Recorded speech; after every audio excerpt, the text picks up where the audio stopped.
पाकिस्तान की जो ऑपोजिशन है वो बड़ी जल्दी में है कि किस तरह गवर्नमेंट गिर जाए।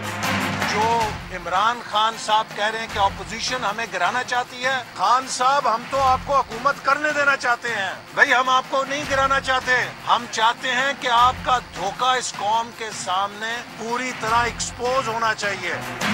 You were A cone man, आपने इस कौम के साथ धोखा किया है और इस धोखे को हम घर तक पहुंचाएंगे। You have your time, deliver and show your worth. उनको डर लगा हुआ है, जितनी देर मैं रहूंगा पावर में उतनी देर इनके लिए खतरे की घंटी बज रही है और खतरा इनके लिए बढ़ता जा रहा है। ये बड़ा अफसोसनाक बात है। खान साहब मुख्तलिफ कंट्रीज़ में जाके अपने ही मुल्क का बदनामी करते हैं, अपने सियासी मुखालफीन के खिलाफ बातें करते हैं जैसे वो कंटेनर पर खड़ा हो। वो अपने सियासी मुखालफीन को प्रेशराइज करना चाहते हैं ताकि हम उसकी सियासी मुखालफत ना करें। Welcome to News Wise. मैं हूं आरिफा नूर और मेरे साथ स्टूडियो में मौजूद हैं जाहिद हुसैन। आज सबसे पहले हम बात करेंगे वज़ीर आज़म इमरान खान साहब का जो मलेशिया का दौरा था। वहां उन्होंने एक दफ़े फिर अपोजिशन पे तनकीद की और मुल्क की जो मईशत है उसके हवाले से बातें की, जिसके ऊपर बहुत शदीद रद्द अमल आया है अपोजिशन की तरफ से। एहसन इकबाल साहब जो PMLN के सीनियर लीडर हैं, उन्होंने कहा है कि उनकी जमात का कोई इरादा नहीं है कि वो PTI की हुकूमत को गिराना चाहते हैं, बल्कि वो चाहते हैं कि इमरान खान साहब हुकूमत करें और मुल्क के सामने और लोगों के सामने एक्सपोज हो जाए। बिलावल भुट्टो ज़रदारी साहब ने भी बहुत ज़्यादा तनकीद की है इमरान खान साहब पे, इस बात के लिए कि उन्होंने एक इंटरनेशनल फोरम पे जाके मुल्की सियासत के हवाले से तनकीद की, अपोजिशन के ऊपर भी क्रिटिसिज्म की और करप्शन की भी बात की। अब सवाल फिर से वही पैदा होता है कि क्या इमरान खान साहब अपने इस किस्म के जो बयानात हैं उनसे PMLN और PPP को क्या करीब ला रहे हैं? इन सब इश्यूज़ पे आज बात करने के लिए हमारे साथ मौजूद हैं senior PPP leader Nafisa Shah साहिबा। अब सबसे पहले तो मैं आपसे ये पूछना चाहूँगी कि जो आज एहसन इकबाल साहब ने जो बात की है, उन्होंने कहा है कि उनकी जमात ये चाहती है कि वक्त मिले इमरान खान साहब को हुकूमत करने का और वो लोगों के सामने एक्सपोज हों, तो इस इशू के ऊपर PPP की अब क्या थिंकिंग है? क्या आप लोग भी अब इमरान खान साहब को वक्त देंगे, चाहे वो 5 साल ही क्यों ना हो, कि वो हुकूमत कर सकें आराम से और दिखा सकें कि वो मुल्क को गवर्न कर सकते हैं कि नहीं? या आपके दिमाग में कोई और डेडलाइन है, चाहे वो 6 महीने की हो या साल की हो? बहुत शुक्रिया आरफा और जाहिद। मुझे बहुत खुशी हुई कि पहली दफ़ा आपके प्रोग्राम में मौका मिला है आने को। आइंदा भी आते रहेंगे आप इंशाल्लाह। हाँ तो ये जो सवाल है कि आप मौका देखें, ये हमें इनको मौका देना या ना देना का तो इशू ही नहीं है। जमहूरियत का तकाजा ये है कि उनके 5 साल हैं और वो 5 साल जो है अवेलेबल उनके पास है, उसके साथ वो क्या करते हैं। ऑपोजिशन जो है वो जितना भी अपना एजेंडा सेट करे, it's always a reactionary forum हमारे यहाँ, कि अगर हुकूमत की कमज़ोरियाँ होंगी, हुकूमत कमज़ोरियाँ दिखाएगी, परफॉर्म नहीं कर पाएगी, तो ऑपोजिशन रिएक्ट करेगी। It's a reactionary opposition. लेकिन जब आपने देखा होगा कि जो पहली तकरीर थी को चेयरमैन साहब की, बहुत कंसिलिएटरी थी पार्लियामेंट में। जो पहली तकरीर थी हमारे नौजवान चेयरमैन बिलावल भुट्टो ज़रदारी की, वो भी बहुत कंसिलिएटरी तकरीर थी। इसके बावजूद कि इलेक्शन जो हैं वो बहुत मुतनाज़ा थे। लेकिन जो इस वक्त हुकूमत वक्त का जो रवैया है, पार्लियामेंट के अंदर हो, पार्लियामेंट के बाहर हो, मुल्क के अंदर हो या मुल्क के बाहर हो, वो एक बहुत कंट्रोवर्शियल उनका एक स्टैंस है कि वो अपने अंदर की पॉलिसीज़, अपनी हुकूमत के इश्यूज़ के ऊपर बात ही नहीं करते। उनका सारा के सारा मलबा, उसका निशाना अभी तक वो अग्रेसिव मोड में है, वो कंटेनर पर सवार हैं और उनने अभी तक कोई एजेंडा सेट नहीं किया। मुल्क के माशी हालात बहुत बहुत बुरे हैं इस वक्त, और इदारे भी अगर आप पूछें तो इदारे भी स्टैंड स्टिल पर आ चुके हैं। एक अवाम में बहुत ज़्यादा बेचैनी है, तो अपोजिशन तो उसको रिफ्लेक्ट करेगी। और जो कल उन्होंने जी जाहिद। हाँ नफीसा, यह तो आपने सही कहा है कि जो है इस वक्त जो अपोजिशन है उसका एक रिएक्टिव वो होता है, یہ حکومت گرا نہیں سکتی. تو خان صاحب کو اتنی زیادہ کیوں تشویش ہے کہ اپوزیشن ان کو درپے ہے کہ ان کو ہٹایا جا سکے؟ کیا ان کو خطرہ اس بات سے نظر آتا ہے کہ آپ لوگ متحد ہو جائیں گے مسلم لیگ اور پی پی پی، یا جو ہے کوئی اپنی جیسے آپ بات کر رہے ہیں کہ اس کو خود کسی اور چیز سے ہے؟ ایک تو یہ بات ہے، دوسری بات یہ ہے کہ اس پہ یعنی بلاول بھٹو صاحب نے بھی جو ہے ایک اس پہ بیان دیا ہے کہ باہر ملک سے باہر سیاست اور ملکی سیاست کے بارے میں بات نہیں کرنی چاہیے. لیکن کیا ہمارے یہاں پہلے روایات نہیں رہی ہیں اس قسم کی؟ دیکھیں، جو آپ نے پہلا آپ کا یہ سوال تھا کہ یہ عمران خان کو کیوں خطرہ ہے، میرے خیال سے وہ اس وقت اب ڈیفلیکٹ کر رہے ہیں ایشوز. جس ماحول میں انہوں نے یہ تقریر کی اس ماحول میں ملک میں یہ ایک ڈیمانڈ تھی کہ کیونکہ آپ اتنا اگریسولی آپ احتساب کو اپنے کٹہرے میں آپ نے لا کے کھڑا کیا ہوا ہے کہ ہم احتساب کریں گے، حالانکہ انڈیپینڈنٹ انسٹیٹیوشنز ہیں. آپ چور اور ڈاکو کے علاوہ اپوزیشن کے جو لیڈرز ہیں ان سے آپ بات نہیں کرتے. تو جب علیمہ خان کا سکینڈل آیا تو اپوزیشن نے یہ بات کی کہ بھئی آپ علیمہ خان کی طرف، جب آپ نے 2 پریس کانفرنسز کی ہیں، آپ نے آئیڈینٹیفائی کیا ہے کہ دبئی میں آپ کی اتنی پراپرٹیز آپ نے ڈسکور کی ہیں، تو ہمیں تو صرف ایک نام پتہ ہے جو اخبار میں آیا ہے، اس کے اوپر تو آپ JIT بنائیں. جب یہ ڈیمانڈ شروع ہوئی تو اٹھا کے انہوں نے ایک بار پھر ایک اگریسو، تو یہ میرے خیال سے یہ ڈیفلیکشن کر رہے ہیں کیونکہ ان کے پاس 3 ماہ ہو گئے ہیں. انہوں نے 3 ماہ میں ہم نہیں ایکسپیکٹ کر سکتے کہ وہ کچھ سالڈ ڈیلیور کریں گے، لیکن ڈائریکشن سیٹنگ ہو جاتی ہے 3 ماہ میں. 3 ماہ میں لوگوں کو پتہ ہوتا ہے کہ کیا ہونے والا ہے، ان کی ویژن کیا ہے، آگے کیا نیکسٹ فیو منتھس میں فیو ایئرز میں ہونے والا ہے. اس وقت ایسا کچھ نہیں ہوا. اس وقت اگر آپ ان کو دیکھیں تو سوائے ایک ہی ایجنڈا ہے کہ وہ گالی کے پارلیمنٹ میں آتے ہیں، گالی شروع کر دیتے ہیں، پریس کانفرنس میں بیٹھتے ہیں، آپ لوگوں نے ان کو بولنے کر دیتے ہیں. وہاں آپ لوگوں نے بولنے بھی نہیں دیا نا ان کو، جیسے ان کے وہ ان کا ایک لحاظ سے جو شکایت ہے کہ آپ نے ان کو پہلی تقریر بھی نہیں کرنی. پہلی تقریر جو تھی ان کی، دیکھیں مجھے 11واں سال ہے اس وقت پارلیمنٹ میں اگر شور اور ہنگامہ ہوتا ہے اور وہ تو اپوزیشن کرتی ہے، اس کو مینیج جو ہے وہ حکومت کرتی ہے، ٹریجری بینچز کرتے ہیں، فرنٹ بینچز کرتے ہیں. ان کو پتہ ہی نہیں ہے کہ پارلیمنٹری قدریں کیا ہے، پارلیمنٹری اصول کیا ہیں. آدھا سٹیج تو پارلیمنٹ کے اندر ہوتا ہے، آدھا سٹیج بیک سٹیج ہوتا ہے. ان کو یہ ساری چیزیں بیک سٹیج پر مینیج کرنی تھی جو انہوں نے نہیں کی. آتے سے ہی انہوں نے ایک، اور اسپیشلی ان کے جو ممبران ہیں وہ اٹھا کے جب اپوزیشن کا کوئی ممبر اٹھ کے بولتا ہے وہ گالیاں شروع کر دیتے ہیں. تو یہ سارا جو اونس ہے پارلیمنٹ کو سموتھلی چلانے کا وہ حکومت پر آتا ہے، لیکن ان کے پاس نہ وہ ٹرینڈ ہے، نہ ان کے پاس پولیٹیکل کوئی انسائٹ ہے، نہ ان کے پاس کوئی ویژن ہے. تو صرف اور صرف ایک چیز جو وہ جانتے ہیں وہ یہ ہے کہ وہ اٹیک موڈ میں رہے، اوفینسو موڈ میں رہے، لیکن گورنمنٹ اوفینسو موڈ میں نہیں چلتی. نفیسہ صاحبہ، یہ جو ان کی طرف سے اٹیک ہو رہا ہے، جیسے آپ نے بھی کہا جس قسم کی وہ زبان استعمال کرتے ہیں، ڈو یو تھنک کہ ان کے اٹیکس کی وجہ سے پی پی پی اور پی ایم ایل این قریب آتی جا رہی ہے؟ جو شروع میں ہمیں لگا کہ شاید کہ جس طرح وہ شہباز شریف کے نام کے اوپر پی پی پی نے ان سپورٹ کرنے سے انکار کر دیا تھا ان کو پی ایم کے سلاٹ کے لیے، تو اس وقت لگا تھا کہ شاید جو ڈسٹنسز ہیں وہ بڑھ گئے ہیں پی پی پی اور پی ایم ایل این میں. مگر اب جس قسم کا اٹیک حکومت سے آ رہا ہے، جس قسم کی وہ زبان آپ دونوں پارٹیز کے لیے استعمال کر رہے ہیں، do you think the government is helping the 2 opposition parties come together? جی یہ ایک پہلو ہو سکتا ہے، لیکن جہاں تک پارلیمنٹ کی بات ہے ہم اس وقت بھی اکٹھے ہیں. آپ نے دیکھا ہوگا کہ کچھ دن پہلے ہمارے چیئرمین بلاول بھٹو زرداری نے ایک اصولی فیصلہ انہوں نے کیا جب انہوں نے اپوزیشن کو ڈیوائیڈ کرنے کی کوشش کی کہ ہم پی ایس سی جی چلیں بیچ والا رستہ اختیار کرتے ہیں، ہم بلاول بھٹو زرداری صاحب کو اپوزیشن میں پی ایس سی دیتے ہیں، تو انہوں نے ریفیوز کیا. دیٹ مینس کچھ ہمارے پرنسپلز پر ہم اس وقت ساتھ ہیں اور ساتھ رہنے کا ارادہ بھی ہے، لیکن اپوزیشن کی اگریشن کا ایشو ہے. اگر اپوزیشن سٹریٹس پر آ جاتی ہے، اگر اپوزیشن اگریسو موڈ میں آ جاتی ہے تو پھر یقیناً حکومت کے لیے ایک ڈی اسٹیبلائزنگ یہ ہوگا، لیکن اس کا سارا دارومدار حکومت کے اوپر ہے.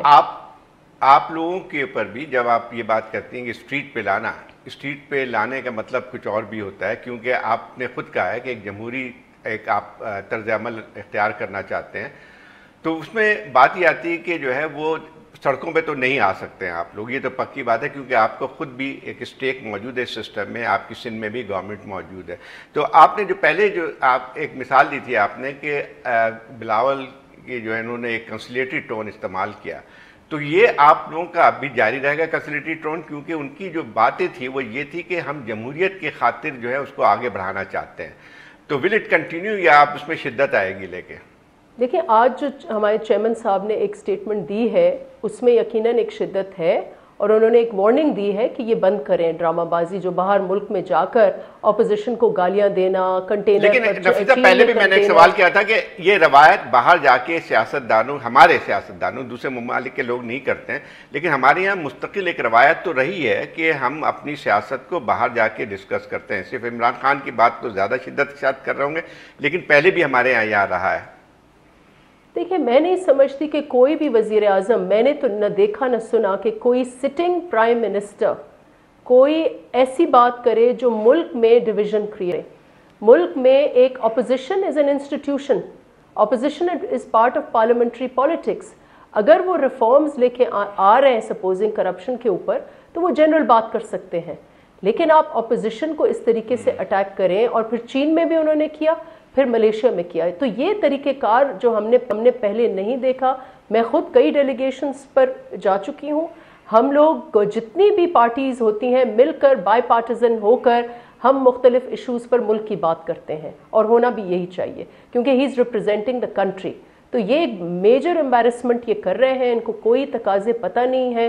एक अनरूली मॉब, एक मॉब को आप हुकूमत दे दें, मुझे तो यही लगता है कि ये एक मॉब है, इनको हुकूमत मिल गई है, इनको अब पता नहीं है कि इसको कैसे संभाला जाए, और ये यू टर्न के ऊपर यू टर्न स्टेटमेंट्स एक चीज़। जी तो नफीसा साहिबा, अभी थोड़ी देर पहले आपने यही बात की कि अपोजिशन चाहती तो नहीं है कि वो सड़कों पे आए, मगर क्या कोई ऐसी इंटरनल डिस्कशन हुई है जिसमें आप लोगों ने ये बात की हो कि कौन सी ऐसी रेड लाइन होगी या कौन से ऐसे सर्कमस्टांसेस होंगे जिसमें पीपीपी अलग से या पीएमएलएन के साथ मिलकर सड़क पे आने का सोच सकती है? देखिए, इस वक्त तो इट्स टू अर्ली टू से। मेरे ख्याल से इस वक्त अभी भी वही रिएक्शनरी मोड है। हम इंतज़ार करते हैं, हुकूमत गलतियां करती है, हम उसको रिएक्ट करते हैं। इस वक्त अभी जो मेन एजेंडा अपोजिशन का होगा वो यही कि 100 दिन इनके कुछ दिन में पूरे होने वाले हैं, उस पर यकीनन सब जमातें अपना अपना मौक़िफ़ जो है वो रखेंगी, और ये डिबेट का एक हिस्सा बनेगा। लेकिन जैसे मैंने कहा कि अपोजिशन हमारी always it's in a reaction mode.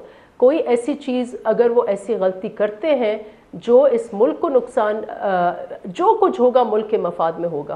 Peoples Party is the last party जो स्ट्रीट पर आएगी हुकूमत को डिस्टेबलाइज करने के लिए। लेकिन अगर कोई, thank you so much Nafisa साहिबा, thank you so much for sort of giving us so much of your time.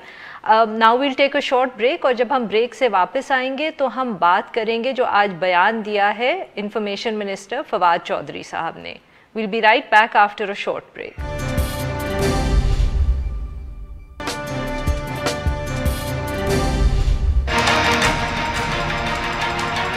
Camera को भी हमने ख़त्म करने का फैसला किया है, और हम पाकिस्तान मीडिया रेगुलेटरी अथॉरिटी बना रहे हैं। इस वक्त प्रेस काउंसिल है जो प्रिंट मीडिया को रेगुलेट करती है, हमारी इलेक्ट्रॉनिक मीडिया को रेगुलेट करता है कैमरा, और हमारे डिजिटल मीडिया को रेगुलेट करता है पीटीए।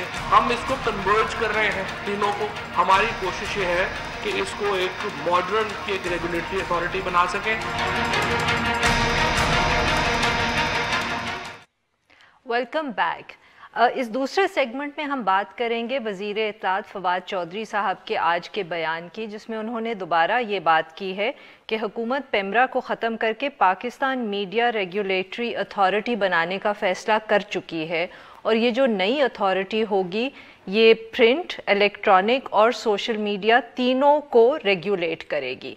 अब जाहिद साहब, ये आज फवाद चौधरी साहब का बयान आया है और वो कह रहे हैं कि हम अब इस पे काम शुरू करें, ये वो पहले भी कह चुके हैं, मगर सवाल फिर वही उठता है कि क्या एक बॉडी जो है जो तीनों प्लेटफॉर्म्स को रेगुलेट करेगी, क्या वो ज़्यादा सचमुच एफिशिएंट होगी, और क्या वो ये कर भी पाएगी कि नहीं?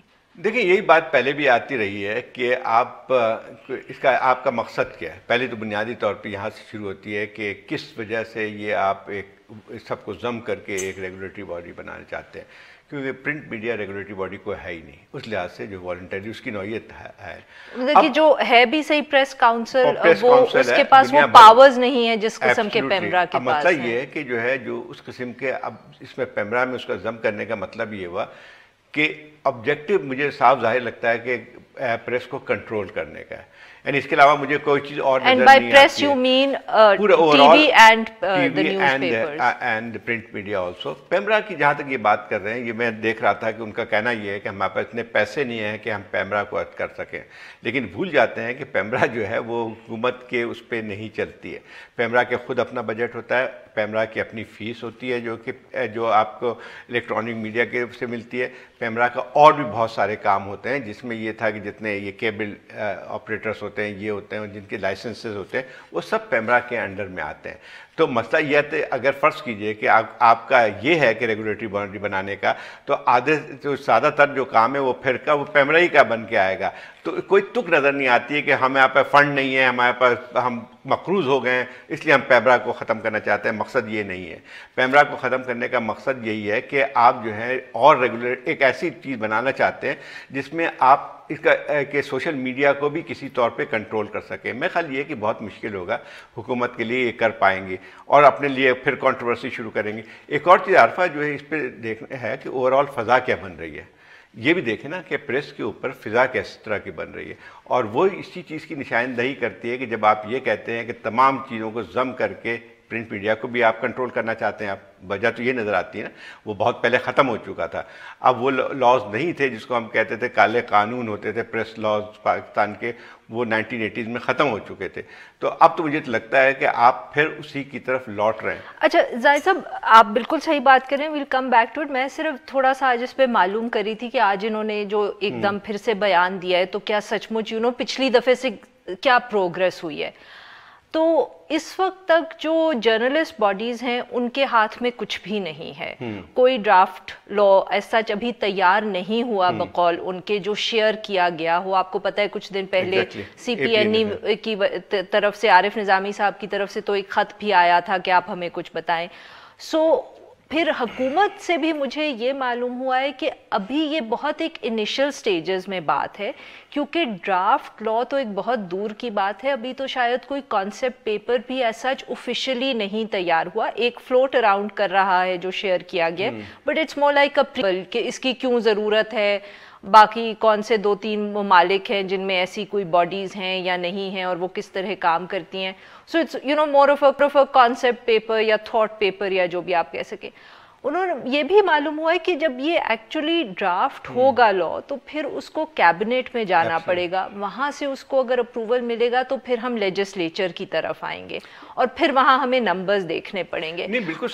Sorry just one last thing, کہ یہ بہت کنوینئنٹلی اس میں جو بات ابھی کوئی نہیں کر رہا وہ یہ ہے کہ دیکھیں ہمارے جو نیوز پیپرز ہیں وہ تو ویسے بھی پروونشل لیول پہ ہینڈل ہوتے ہیں, جو ایگزسٹنگ لاز ہیں ان کا کوئی تعلق نیشنل لیول پہ نہیں ہوتا. سو ابھی تک تو یہ بھی نہیں ہمیں معلوم کہ جب آپ ایک نیشنل اسمبلی سے لا پاس کر لیں گے تو وہ کیا پروونشل لیول پہ پھر ان اسمبلیز کو الگ پاس کرنا ہوگا یا کیا کریں گے. سو ایوری تھنگ is rather unclear at the time. Arifa یہ بالکل صحیح کہہ رہی ہیں کہ ابھی کوئی ڈرافٹ بھی موجود نہیں ہے, لیکن اصل بات وہ نہیں آتی کہ کب ہوگا, لیکن انٹینشن بہت صاف ہے. نہیں, وہی میں نے آپ سے کہا کہ اس پہ بات ہوگی کہ جو آپ نے کہا کہ انوائرمنٹ تو اس وقت ایسی ہے کہ آف کورس میرے خیال میں بہت مشکل ہے کسی کے لیے بھی یہ ڈینائی کرنا کہ there is a lot of pressure on the media in general, چاہے پریس ہو چاہے الیکٹرانک ہو, جو بہت عرصے میں ہم نے نہیں دیکھا ہے. اور اس میں دیکھیں اس کے آثار بھی نظر, یہ بات صحیح ہے کہ کوئی قانون اس طرح کا موجود نہیں ہے, لیکن مجھے شک ہے کہ یہ تمام باتیں جو آ رہی ہیں اس سے لگتا یہ ہے کہ آپ کسی اور طرف بھی جا رہے ہیں, کیونکہ ایک خوف کی فضا بھی پھیلائی گئی ہے کہ 5th جنریشن وار ہو رہی ہے, پتہ نہیں ملک میں خطرے میں پڑ گیا ہے. اور اس قسم کی جب باتیں ہوتی ہیں تو ایک پورا مقصد یہ ہوتا ہے کہ آپ ہر چیز کو شبہ اور شک کی نظر سے دیکھنا شروع کرتے ہیں, اور اس کے ساتھ ساتھ جو ہے پابندیاں بھی لگنی شروع ہو جاتی ہیں. اور اسی لیے ہم دیکھتے ہیں کہ یہ صحیح ہے کہ ابھی ایک آپ پوری آزادی چھین نہیں سکتے ہیں, یہ ممکن نہیں ہے اس میں, لیکن یہ حقیقت ہے کہ جس طرح سے جو کارروائیاں کی جا رہی ہیں وہ اس کے آثار اچھے نظر نہیں آتے ہیں. ایک تو یہ بات ہوئی. دوسری ایک اور بات عارفہ, ایک بہت اہم بات آتی ہے کہ حکومت کا سارا کام ہونا چاہیے, لیکن ہم پیچھے دنوں سے دیکھتے ہیں ISPR ہر چیز میں بہت ہی ایکٹیو نظر آ رہا ہے. آپ نے جو ہے اٹانومی کے نام پہ جو ہے جو بھی آپ ادارے بنا رہے ہیں, جو بھی بورڈ آف گورنر بنا رہے ہیں, اس میں ISPR کی جو ہے شراکت ہوتی ہے. پھر پیمرا کے جو ہے ابھی پیچھے دن میں دیکھ رہا تھا, یہی ایشو ہے بس کہ اس وقت بات یہ نہیں ہے کہ حکومت کیا کرنے جا رہی ہے, مگر اس وقت جو انوائرمنٹ کریٹ ہوا ہے اس کے اندر چاہے وہ جو بھی مرضی لا لے کے آئیں, ابھی یہی لگ رہا ہے کہ اس سے صرف جو سینسرشپ ہے یا جو پریشرز ہیں وہ بڑھیں گے, وہ کم ہوتے نظر نہیں آ رہے. اب ہم لیں گے ایک چھوٹا سا break, and once we return from the break ہم ڈسکس کریں گے جو پیراگون ہاؤسنگ سوسائٹی اسکینڈل میں پیش رفت ہوئی ہے. We'll be right back after a short break.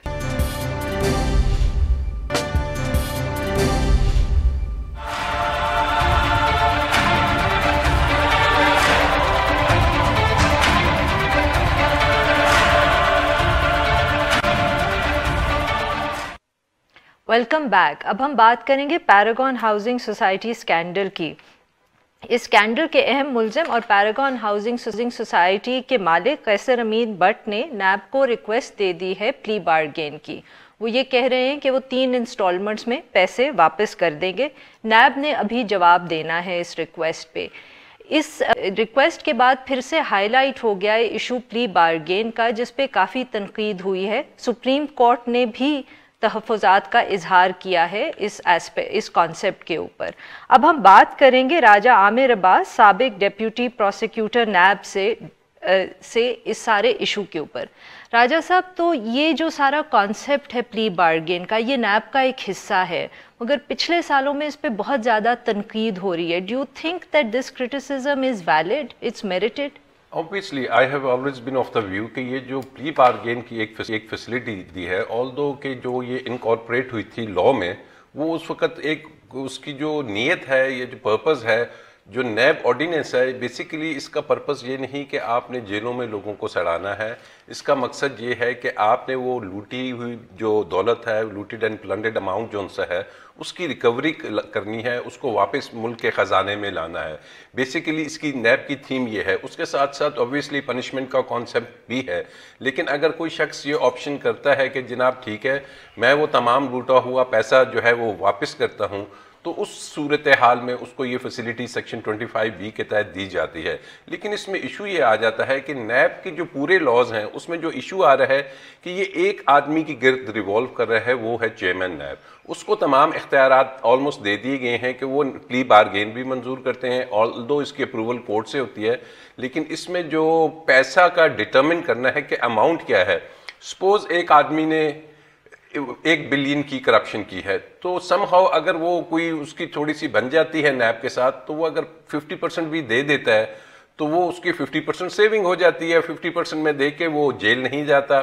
تو اس سلسلے میں سپریم کورٹ نے پرٹیکولرلی جو کہا تھا کہ بہت سے کیسز ایسے ہوئے سول سرونٹس جو سے تھے, وہ پلی بارگین یا والنٹری ریٹرن کرنے کے بعد دوبارہ ایون اپنی جابس پہ چلے جاتے تھے, اور وہ دوبارہ سے اس کو لوٹنے کے لیے. اس میں وہی بات آتی ہے کہ 2 چیزیں کہ بڑا مشہور کیا ہوا تھا کہ پلی بارگین کے ذریعے اتنے اربوں روپے کی جو ہے مالیت کی آپ کے پاس پیسے آئے تھے یا وصول کیے تھے. لیکن وہی بات آتی ہے کہ لاء کے نزدیک دنیا بھر میں اس قسم کی چیزیں ہوتی ہیں جس میں اگر آپ کہہ لیں ایک لحاظ سے پلی لے لیتے ہیں کہ ہاں میں نے غلطی کی, آپ کی صرف بارگین کرتے ہیں, لیکن اس میں آپ کی کنوکشن کم ہو جاتی ہے. یہ عام طور پہ یہی ہوتا ہے. یہاں پہ تو جو صورتحال بن کے آتی ہے تو بہت ہی اس میں یہ ہے کہ جیسے آپ نے کہا کہ 50% آپ نے پیسے دیے, باقی آپ نے رکھ لیے, اور پھر آپ بالکل کلین سلیٹ کے ساتھ دوبارہ اپنی زندگی گزارنا شروع کر دیتے ہیں. تو اس لحاظ سے تو ایک انسینٹیو بھی مل جاتا ہے کہ لوگوں کو. اس میں ایسے نہیں ہے, وہ یہ غلط اس کی انٹرپریٹیشن ہے. پلی bargain means any body who does a پلی بارگین, چاہے وہ 10 روپے کی کرے چاہے 1 ارب کی کرے, he would be termed as a convict. اس کے ساتھ کنوکشن آ جاتی ہے آٹومیٹیکلی. مطلب کہ آپ کو گلٹ ایکسپٹ کرنا پڑتا ہے in order to. He can't have any public office, he can't join the service. وہ 10 سال کے لیے کوئی بھی الیکشن لڑنے سے ڈیبار ہو جاتا ہے. اس میں 2 چیزیں ہیں, ایک ہے والنٹری ریٹرن. یہ جو والنٹری ریٹرن ہوتا ہے یہ آپشن ہوتی ہے ڈیورنگ انکوائری. प्ली बारगेन होती है इंक्वायरी के बाद, जब इन्वेस्टिगेशन में कन्वर्शन होती है तो इन्वेस्टिगेशन और इवन रेफरेंस आ जाए, इवन अपील की स्टेज में भी आप प्ली बारगेन करते हैं। तो प्ली बारगेन में ये होगा कि आप सलाखों से तो बच जाएंगे, बिहाइंड द बार्स नहीं जाएंगे, लेकिन आप कन्विक्ट लेकिन उसका असर उसकी आप जैसे आपने कहा ना, पब्लिक ऑफिस आप होल्ड नहीं कर सकते हैं, ठीक है। Exactly. लेकिन ज़रूरी नहीं है कि वो शख्स जो करप्शन में है तो उसके लिए जो है वो बहुत कोई इसके लिए पाबंदी नहीं होती है कि पब्लिक ऑफिस जो है आप वैसे भी उसको अगर फर्ज किए if somebody involve in corruption या उसके ऊपर एलिगेशन होता है तो ऑटोमेटिकली जो है वो अपने ऑफिस से या जो भी पोजीशन होती है तो इससे डिसमिस तो हो ही जाता है। लेकिन एक तो ये बात हुई, तो इसमें एक तो इसका मिसयूज़ कितना होता है, एक तो ये, दूसरी बात ये है कि क्या वादा माफ गवाह की कोई एक लिहाज से जो है उसमें कोई पॉसिबिलिटी होती है? हाँ, अब these are two different things. अब जैसे जिन साहब का आपने ये नाम लिया पैरागॉन के जो डायरेक्टर थे, गालिबन फुल मालिक भी नहीं थे, इनका ये है कि इनके पास एक ऑप्शन है, या तो ये वादा माफ गवाह बनेंगे या प्ली बारगेन करेंगे। जब आप वादा माफ गवाह बनते हैं तो नैब की एक प्रोविजन है जिसमें को कहते हैं कि अप्रूवर बन गए हैं। आप ये कहते हैं कि जी वादा माफ वो शख्स बनता है कि जो कहता है ठीक है मैं आपको तमाम वो एविडेंस दूंगा, क्योंकि ये वाइट कॉलर क्राइम है, इसमें एविडेंस को गैदर करना कोई इतना आसान काम नहीं होता। तो कहता है I will give you the leads, I will give you solid evidence, मैं आपको सॉलिड एविडेंस देता हूं और इसकी बुनियाद पे आपने मुझे वादा माफ गवाह, उधर फिर वो कन्विक्ट नहीं होता, he becomes a witness against the other person. Raj साहब देखें, प्ली बार जो कॉन्सेप्ट है उसके अंदर फायदा प्रोसिक्यूशन का भी होता है, चाहे बाहर के मुल्कों में जैसे आप क्रिमिनल केसेस में भी देखते हैं कि फॉर एग्जांपल अगर आपके पास एविडेंस काफ़ी नहीं है कि आप या ज्यूरी सिस्टम में आपको मालूम नहीं है कि एविडेंस इतना स्ट्रांग है कि you will be able to get a conviction, so ज़्यादातर प्रोसिक्यूशंस उस केसेस में प्ली बार्गेन को इस्तेमाल करती हैं, क्योंकि एक ऑब्वियसली प्रोसिक्यूशन का खर्चा बचता है, बिकॉज एक केस को आर्ग्यू करना through the stages it requires a lot of money, और दूसरा ये है कि अगर आपको ये प्रोसिक्यूशन को खदशा है कि जी हम कन्विक्शन चाहे अगर नहीं सिक्योर कर सकते तो this is better than nothing के थोड़ा सा।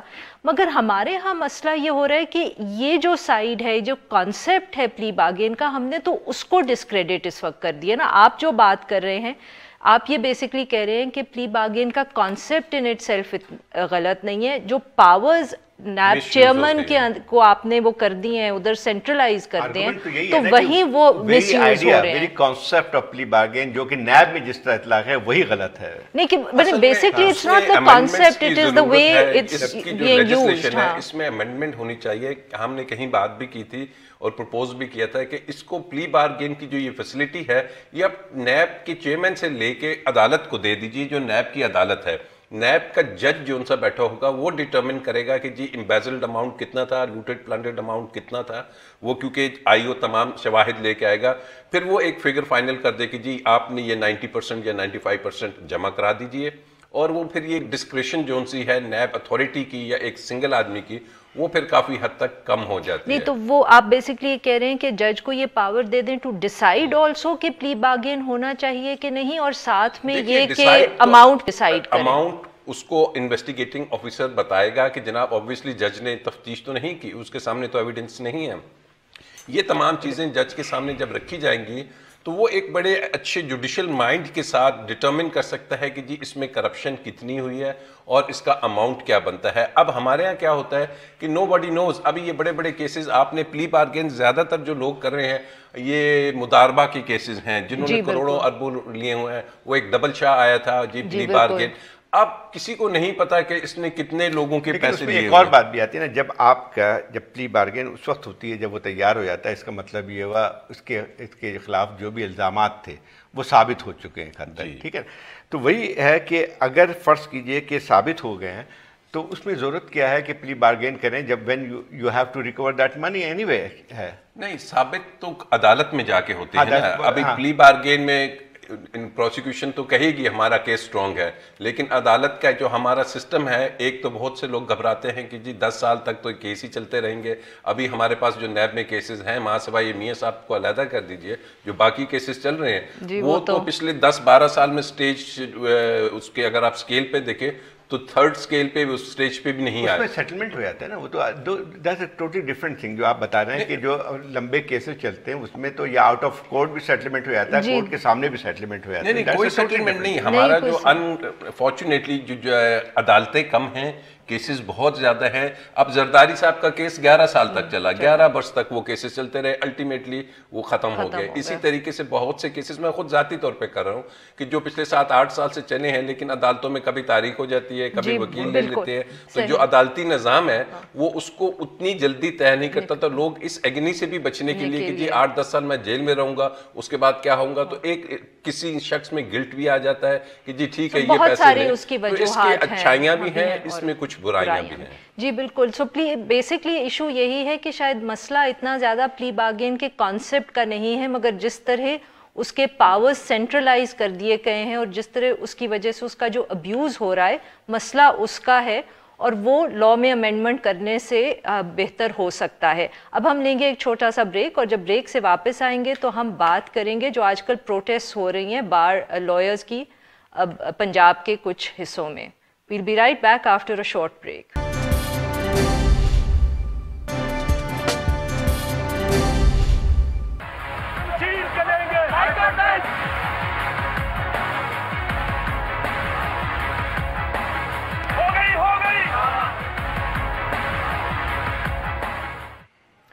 Welcome back.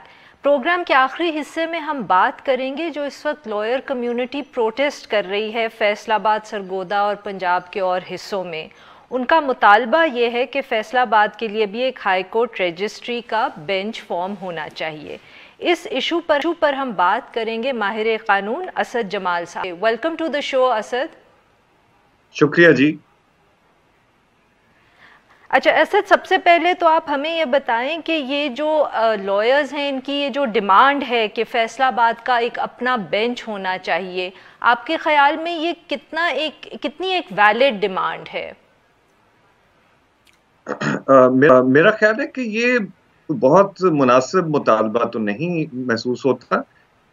फैसलाबाद और लाहौर का फासला सड़क के जरिए मेरा ख्याल है 1.5 घंटे का, 1.25-2 घंटे का बमुश्किल होगा। और इस फासले के अलावा यानी लाहौर पहुंचना फैसलाबाद और फैसलाबाद से मुल्हिका इलाकों से कोई मुश्किल नहीं है। तो ये मुतालबा तो कोई समझ में नहीं आता कि क्यों किया जा रहा है, इसकी क्या वजूहात है, सिवाय इसके कि उस इलाके में फैसलाबाद और फैसलाबाद से मुल्हिका इलाकों में जो वकला हैं उनके लीडर्स और उनमें कुछ लोग ये समझते हैं कि यहाँ पर बेंच होगा तो वो ताकतवर हो जाएंगे, एम्पावर्ड फील करेंगे और आसानी से उनके काम हो जाया करेंगे। इस पर पहले भी गौर व खौज हो चुका है। और ना सिर्फ ये कि फैसलाबाद के वकला का मुतालबा है, गुजरांवाला डिवीजन से भी ये मुतालबा आता रहता है और हालिया दिनों में ये मुतालबा दोहराया गया वहाँ से भी। तो ऐसा लगता है कि शहर शहर जो है आपके हाई कोर्ट के बेंच बनने के होने शुरू हो जाएंगे। लेकिन इसके पीछे असल मकसद क्या है? आपने बता दिया है कि वो चाहते हैं कि अपने आप को एम्पावर्ड करें, लेकिन ये कि अचानक कैसे ये मूवमेंट हुई? इससे पहले हमने सुना था कि किसी और बात पे एजिटेशन कर रहे थे लॉयर और अब अचानक जो है उसका रुख कुछ दूसरा बन गया है। नहीं, ये मुतालबा नया तो नहीं है। मेरा ख्याल है कुछ 4-5 साल पहले भी ये काफ़ी शिद्दत से मुतालबा किया गया था, उससे पहले भी ये किया गया है। लेकिन मेरा ख्याल है ये हिस्सा है वकला की सियासत का लोकल लेवल पर, और उस सियासत के ज़रिए ये अपनी ताकत का इजहार किया जाता है। और जो आपको वैंडलिज्म के वाक़यात नज़र आते हैं वो इसी का हिस्सा हैं। असद, ये बताएं कि ये फैसला होता कैसे है कि कहीं बेंच बनना है और नहीं बनना? आई मीन क्या सिर्फ डिस्टेंस दे के, जैसे आपने खुद बात की कि फैसलाबाद से लाहौर का इतना फासला है तो नहीं कि उनके लिए लॉयर्स के लिए बहुत इनकन्वीनियंट हो, क्योंकि उनकी आर्ग्यूमेंट यही होती है कि जी खर्चा ज़्यादा होता है, हमें ट्रैवल करना पड़ता है, लिटिगेंट्स को ट्रैवल करना पड़ता है। बट जब कोर्ट ये फैसला करती है कि कहीं बेंच इस तरह का बनेगा, तो वो किन चीज़ों को कंसिडर करती है, कौन से फैक्टर्स होते हैं जिसकी वजह से ऐसा फैसला किया जाता है? जी, एक तो यही कि फासला कितना है लाहौर से, लिटिगेंट्स की कन्वीनियंस को देखा जाता है। लेकिन اس سے بڑھ کر یہ کہ عدالت کی کیا کنوینئنس ہے، عدالت کس طرح سے اس طرح کے معاملات کو مینج کر سکتی ہے، یہ زیادہ اہم ہے. اور پھر یہ کہ وکلا کی اور ججوں کی آزادی جو ہے اس پر تو کوئی ضرب نہیں آ رہی، یہ بہت اہم ایک اور پہلو ہے. سو لیٹیگنٹس کی کنوینئنس جو ہے وہ یقیناً ایک اہم چیز ہے، اس کو دیکھنا چاہیے. اور بینچ بنانے کا فیصلہ جب کیا گیا تو اس میں ایک پہلو یہ بھی شامل تھا یقینی طور پر، ویسے تو اور بھی سیاسی عوامل شامل ہو سکتے ہیں، لیکن یہ فیصلہ کرتے ہوئے میرا خیال ہے عدالت کی کنوینئنس، ججوں کی، عدالت کی آزادی، وکلا کی اپنے پیشے سے متعلق جو آزادی ہے، یعنی انڈیپینڈنس آف لائرز اینڈ ججز، یہ اہم باتیں ہیں. اور یہ کہ آئین اور آئین کے تحت دی گئی جو گارنٹیز ہیں وہ انشور ہوتی ہیں کہ نہیں ہوتی. ایکسیس ٹو جسٹس ایک اہم جو ہے وہ پہلو ہے، لیکن ایکسیس ٹو جسٹس کے اندر بہت سے اور فیکٹرز ہو سکتے ہیں. تو یہ سب معاملات کو دیکھ کے یہ فیصلہ کیا جاتا ہے. یاد رکھیں کہ جب بینچ بنایا جاتا ہے، دیکھیں یہ بات تو آئین میں لکھی گئی ہے، آرٹیکل 198 ہے، اس میں مثال کے طور پر لاہور ہائی کورٹ کے لاہور کی پرنسپل سیٹ کے علاوہ ملتان، بہاولپور اور راولپنڈی بینچز ہیں. تو اس کے علاوہ سندھ میں، بلوچستان میں اور اسی طرح خیبر پختونخوا میں بھی بینچوں کا تعین کیا گیا ہوا ہے، آئین میں لکھا بھی گیا ہے. اس کے علاوہ بھی بینچ بن سکتے ہیں، لیکن اس کے لیے یہی دیکھنا ہوگا کہ عدالت اس کو مینج کر سکتی ہے کہ نہیں، ایڈمنسٹریٹولی کیا کنوینئنٹ ہے. جی صرف لیٹیگنٹ. صحیح، تھینک یو اسد، بہت شکریہ. بالکل جیسے اسد جمال نے ہمیں کیا کہ یہ تعین کرنے کے لیے فیکٹرز تو بہت سے ہوتے ہیں اور عدالت نے ہی یہ فیصلہ کرنا ہے، مگر سوچنے کی بات یہ بھی ہے کہ یہ مطالبہ چاہے جائز ہو یا نہ ہو، جس قسم کا تشدد اور وائلنس اس وقت ہمیں دیکھنے کو مل رہا ہے لائرز کی طرف سے، اس کی کیا ضرورت ہے. اور یہ جو ٹرینڈ بنتا چلا جا رہا ہے یہ جو ہے بہت worrying ہے. This is all for today. We'll be back tomorrow at the same time.